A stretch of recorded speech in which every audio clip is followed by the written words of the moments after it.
Si hoy tuvieras que dejar un mensaje para una civilización que nacerá dentro de 10.000 años, ¿dónde lo pondrías? No lo dejarías en un papel que se pudre,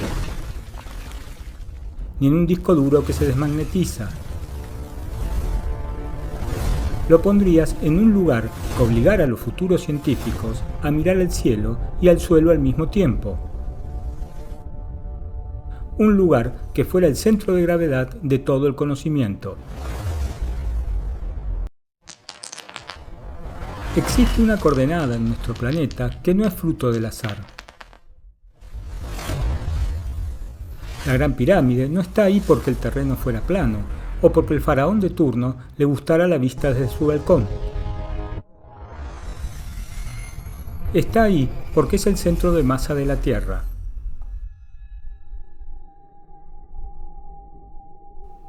Si sumamos toda la superficie terrestre del mundo, desde los Andes hasta el Himalaya, desde Siberia hasta la Patagonia, el punto exacto donde se cruza el meridiano y el paralelo que atraviesan más tierra firme es sin duda la meseta de Giza. Pero hagamos una pregunta simple. ¿Cómo pudieron los antiguos egipcios obtener este punto? Para determinar el centro de masa continental, necesitas un mapa global perfecto. Necesitas conocer la existencia de América, de la Antártida, de Australia. Necesitas satélites. ¿Casualidad? En ciencia, la casualidad se agota después del tercer decimal. Soy César y hoy vamos a medir el planeta desde la Piedra.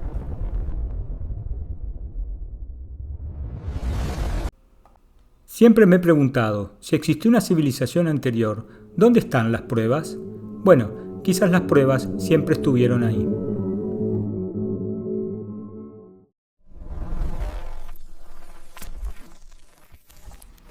Como bioquímico, mi mente está entrenada para entender que la escala lo es todo.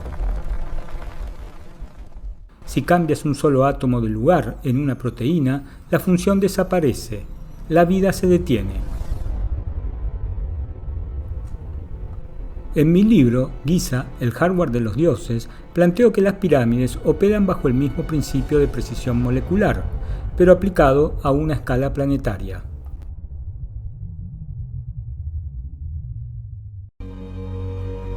La arqueología oficial nos dice que los antiguos egipcios eran un pueblo de la Edad de Bronce que creía que la Tierra era un disco plano rodeado de agua.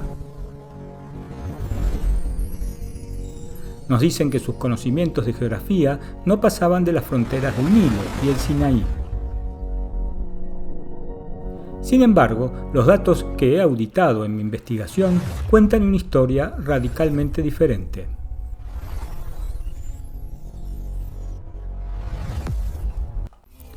Para ubicar un monumento en el centro de masa de los continentes, necesitas cartografía global. Necesitas entender la esfericidad del planeta, su radio polar y su radio ecuatorial. Conceptos que, oficialmente, no se manejaron con precisión matemática hasta la era de los satélites y la geodesia moderna. Entonces, la pregunta deja de ser solo quiénes la construyeron.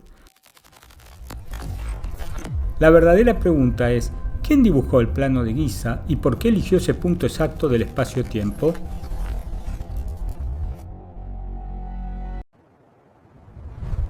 Vamos a los números fríos, esos que el relato oficial prefiere ignorar porque rompen sus esquemas. Si tomamos la altura original de la Gran Pirámide, con su piramidón, y la multiplicamos por un factor de 43.200, obtenemos exactamente el radio polar de la Tierra. No es una aproximación, es una cifra de ingeniería. Pero hay más. Si tomamos el perímetro de su base y lo multiplicamos por ese mismo factor de 43.200, el resultado es la circunferencia del ecuador terrestre. Estamos ante un objeto que es un modelo a escala perfecta del hemisferio norte. Pero, ¿por qué el número 43.200? Aquí es donde el hardware se vuelve fascinante. 43.200 no es un número al azar. Es un múltiplo sagrado de la precesión de los equinoccios, el lento bamboleo del eje terrestre que tarda 25.900 años en completarse. Los constructores sabían que la Tierra se mueve, sabían cuánto mide y sabían que el tiempo y el espacio son la misma cosa si los mides en grados. Giza es un modelo geodésico de estado sólido. Es como tener un Google Earth tallado en 6 millones de toneladas de granito y caliza.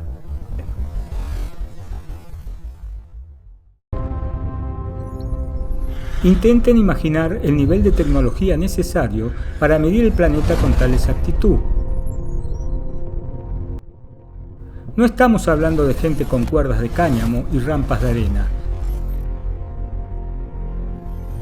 Estamos hablando de una civilización que tenían una visión orbital de la Tierra. Alguien que, hace miles de años, ya había escaneado nuestro mundo.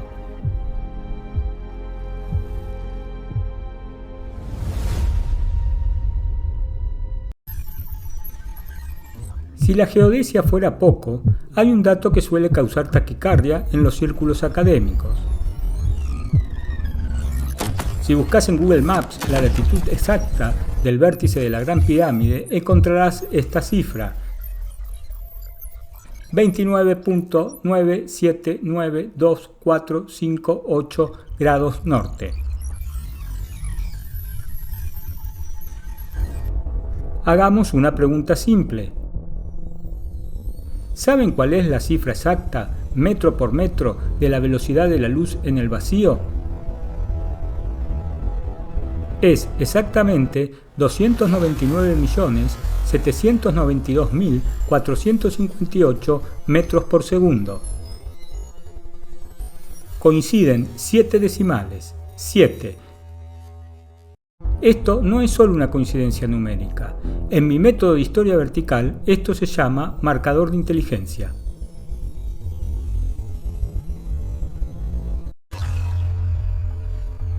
Muchos escépticos dirán que si buscas suficientes números encontrarás lo que quieras. Pero cuando sumás el centro de masa continental, la escala del radio polar, la circunferencia ecuatorial y, para rematar, la velocidad de la luz, la probabilidad de que todo esto sea azar es de 1 entre miles de millones. Como investigador y como persona de ciencia, mi conclusión es otra. La ubicación y las dimensiones de Giza fueron elegidas para que, cuando la humanidad volviera a descubrir las leyes de la física, supiera que ellos ya habían estado allí.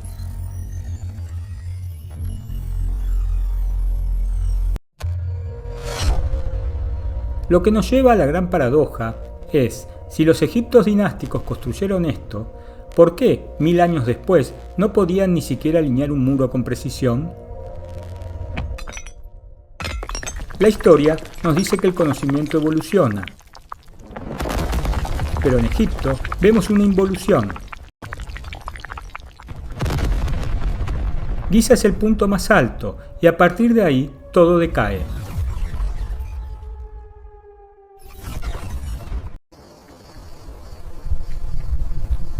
Es como si hoy encontráramos un smartphone en una excavación del Imperio Romano. No diríamos que los romanos lo fabricaron, diríamos que lo encontraron. Giza es tecnología heredada, el hardware prohibido que fue reutilizado por una cultura posterior que ya no entendía su lenguaje original. La geodesia del poder nos revela que Giza no es un objeto en la Tierra, sino que es parte de la Tierra. Es una antena de piedra sintonizada con las frecuencias del planeta. Pero si ya conocemos su ubicación y su escala, ¿qué hay de su diseño interno? ¿qué hay de su código que rige la vida misma?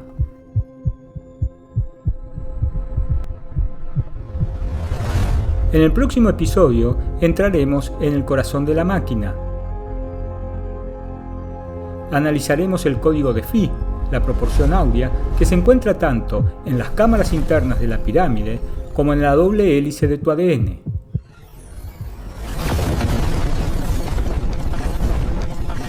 Vamos a descubrir por qué Giza es, en realidad, un templo a la biología sagrada.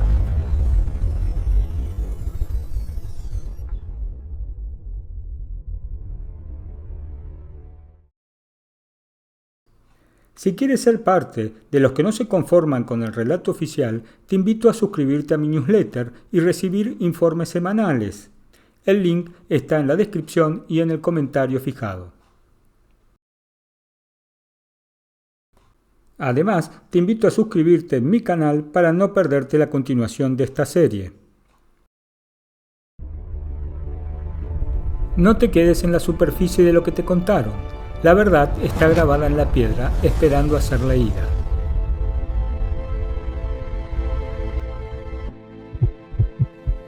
Soy César y esto es Misterios Ancestrales. Te espero en el próximo episodio y gracias por acompañarme.